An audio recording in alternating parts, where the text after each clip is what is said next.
2023 में supreme court का नया जजमेंट ध्यान से सुनिएगा, क्योंकि बहुत ही इंपॉर्टेंट है। एक ऐसा डाइवोर्स जिसमें किसी भी तरह की कोई भी एलिगेशन पति या पत्नी को लगाने की जरूरत नहीं है और डाइवोर्स आराम से हो जाएगा। केस क्या था जजमेंट और क्या थे इसके इफेक्ट, पूरी जानकारी हम आपको बताएंगे। लेकिन उससे पहले चैनल को जरूर सब्सक्राइब कीजिएगा, वीडियो को जरूर शेयर कीजिएगा। इस केस में 2006 में दोनों की शादी होती है, यानी कि लड़का और लड़की की शादी होती है। उसके बाद 2008 में उनकी लड़ाई शुरू हो जाती है। इस 2006 में जब उनकी शादी हुई, इसके बीच उनको बच्चा भी पैदा हो जाता है और 2008 से उनकी छोटी मोटी लड़ाइयां शुरू हो जाती हैं। लड़ाइयां शुरू होने के बाद जो पति का कहना था वो ये था कि जो पत्नी है वो बहुत ही एग्रेसिव है, झगड़ालू है, गलत बिहेवियर करती है, यानी कि हमारे घर वालों के साथ भी लड़ती रहती है, मुझे भी परेशान करती रहती है। लेकिन जो पत्नी का कहना था वो ये था कि मैं अपने आप से घर छोड़कर नहीं आई हूँ, क्योंकि वो कह रहा था कि ये जो लड़ाई करके घर छोड़कर चली गई है। यहाँ पे पत्नी ने आंसर किया कि मैं अपने आप घर छोड़ के नहीं आई हूँ, मुझे निकाला गया है, मुझे अब्यूजिंग किया गया है। तो यहाँ पे एक प्रॉब्लमेटिक सिचुएशन आ गई थी। अब पति ने मेन बात यह है कि जो पति कह रहा था कि पत्नी एग्रेसिव नेचर की है, झगड़ालू है, सबसे झगड़ा करती रहती है, वो सारे पॉइंट पति ने प्रूव कर दिए। लेकिन जो पत्नी कह रही थी कि मुझे मारा गया है, मेरे साथ क्रूरटी हुई है, मुझे परेशान किया गया है, उसमें से एक भी पॉइंट पत्नी जो है प्रूफ नहीं कर पाई। और इस आधार से, क्योंकि पति ने सारे पॉइंट्स प्रूव किए थे, फैमिली कोर्ट से उसको डाइवोर्स मिल जाता है। अब इसके खिलाफ जो है पत्नी चली जाती है दिल्ली हाई कोर्ट में। अब यहाँ पे क्लियर कर देती हूँ, पत्नी को आ रहा था गुस्सा, क्योंकि किस तरह से उसने फैमिली कोर्ट से तलाक ले लिया, इसीलिए वो जाती है दिल्ली हाई कोर्ट और दिल्ली हाई कोर्ट में अपनी अपील फाइल करती है। दिल्ली हाई कोर्ट इससे रिजेक्ट कर देता है, क्योंकि उनका कहना था क्योंकि सारे जो फैक्ट हैं, सारी जो बातें हैं जो पति के द्वारा कही गई हैं वो प्रूव की गई हैं, और इसमें से आप एक भी एलिगेशन जो आपके द्वारा लगाया गया है वो प्रूफ नहीं कर पाए हैं। तो क्लियर है कि फैमिली कोर्ट का जो डिसीजन है वो सही है। और आपको दूर रहते हुए भी, यानी अलग अलग रहते हुए भी 15 साल का टाइम हो गया और आपके इस बीच बहुत सारे सेटलमेंट करवाने की भी कोशिश की गई है, जो कि पूरे नहीं हुए हैं, यानी कि कोई भी उसका रिजल्ट नहीं आया है। तो इस शादी को अगर आगे भी बढ़ाया जाए तो नामुमकिन है, इसीलिए जो फैमिली कोर्ट का डिसीजन है वो सही है।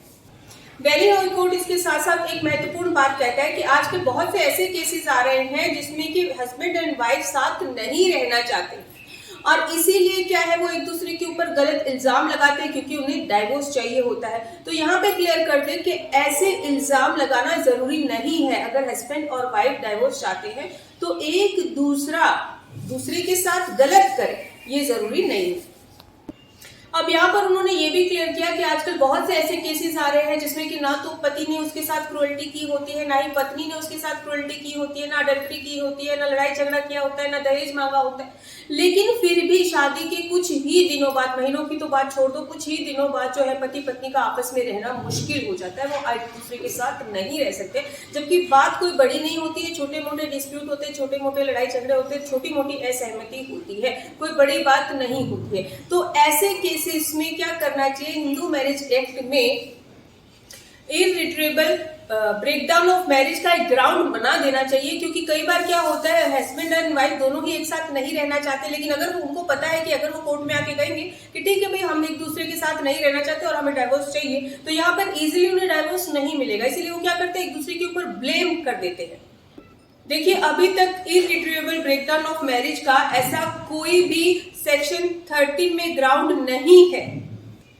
अब यहाँ पर क्लियर कर देती हूँ कि अभी अभी मैंने कहा इररिट्रेबल ब्रेकडाउन ऑफ मैरिज का कोई ग्राउंड नहीं है, लेकिन इसी को लेकर 2023 में सुप्रीम कोर्ट के 2 बड़े जजमेंट आए हैं। पहला जो था वो था शिल्पा शैलेश वर्सेस वरुण श्रीनिवास। इसमें 5 जजों की बेंच ने आर्टिकल 142 की पावर का इस्तेमाल करते हुए डाइवोर्स ग्रांट किया एक कपल को, क्योंकि इनकी शादी आगे चल ही नहीं सकती थी। अब यहाँ पे सुप्रीम कोर्ट ने ये क्लियर किया कि वैसे तो इररिट्रेबल ब्रेकडाउन ऑफ मैरिज कोई ग्राउंड नहीं है, लेकिन इसको ग्राउंड माना जाता है क्रूरल्टी के आधार पर। अब यहाँ पे माननीय सुप्रीम कोर्ट ने ये भी क्लियर किया कि बहुत कुछ हो चुका है और शादी इस तह तक कवर हो चुकी है, यानी इररिट्रेबल ब्रेकडाउन तक आ चुकी है, और फिर भी जो है कोर्ट जो है दोनों कपल को डाइवोर्स नहीं दे रहा है, तो अपने आप में ही क्रूरल्टी हो जाएगी। अगर कोर्ट इस हद तक आने तक, यानी कि ये सिचुएशन आ चुकी है कि अभी शादी चल ही नहीं सकती है, डिमांड कर रहे हैं बंदे के हमें जो है वो डाइवोर्स चाहिए, और फिर भी कोर्ट डिनाई कर रहा है डाइवोर्स को, तो अपने आप में ही क्रूरल्टी हो जाएगी। तो यहाँ पर पूरी सार अगर मैं बताऊं तो आपको क्लियर हो गया होगा कि अगर आपको डाइवोर्स चाहिए तो आपको किसी भी अपने पार्टनर के ऊपर कोई एलिगेशन लगाने की जरूरत नहीं है। किसने मुझे मारा, पीटा, दहेज मांगा, अब्यूजिंग किया, क्रुएल्टी किया, ये सब आपको बताने की या फिर ब्लेमिंग करने की जरूरत नहीं होती। अगर ऐसा नहीं हुआ है, आप साधारण तौर पर भी डाइवोर्स ले सकते हैं, आपको मिल जाएगा।